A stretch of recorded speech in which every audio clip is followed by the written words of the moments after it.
Hi, welcome to another video of async file. In this video, we're going to take a look at how to print a pattern and especially the mountain view pattern. So we're going to code that in C. So let's begin. First, we're going to include the standard input and output header file. And then we're going to write our main function with a return of 0.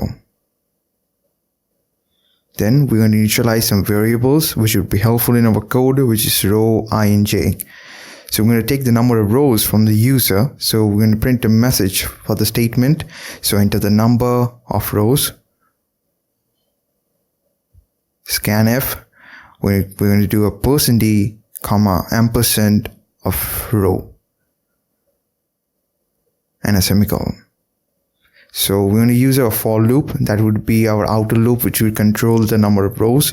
So it will start from 1 and up and will go on up till the number of rows and will be increased by 1 each time.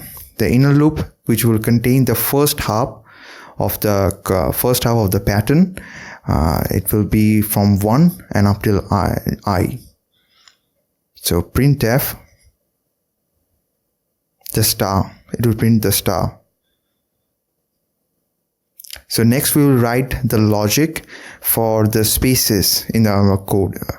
In the pattern there are spaces, so the formula is j will start from 2 times whatever the value of I minus 2, and it will continue till 2 times of the row. Actually we need to change that and make it to row over there. So we need to do it 2 times a row minus 3, and when we increase j each time. So now let's print the space. So printf and a space. We will go down and we will actually do whatever we did for the first half. To print the stars, we will be doing exactly the same. So for I equals to 1, I would be less than, j would be less than I, and we have to print the star.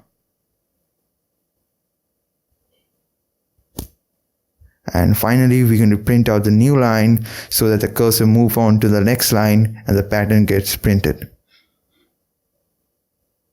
So let's compile the program, gcc mountain.c. Let's run. Oh, oops, we made a mistake. Let's compile the program again. Now let's run it. So number of rows, 5. Yeah, it works. Let's make it a little bit bigger so you can view it correctly. So here it is. So this was our code, guys. I hope you like it. If you like it, please do like, share, and subscribe. And stay tuned for some more amazing content. Until then, see you in my next video. Bye-bye.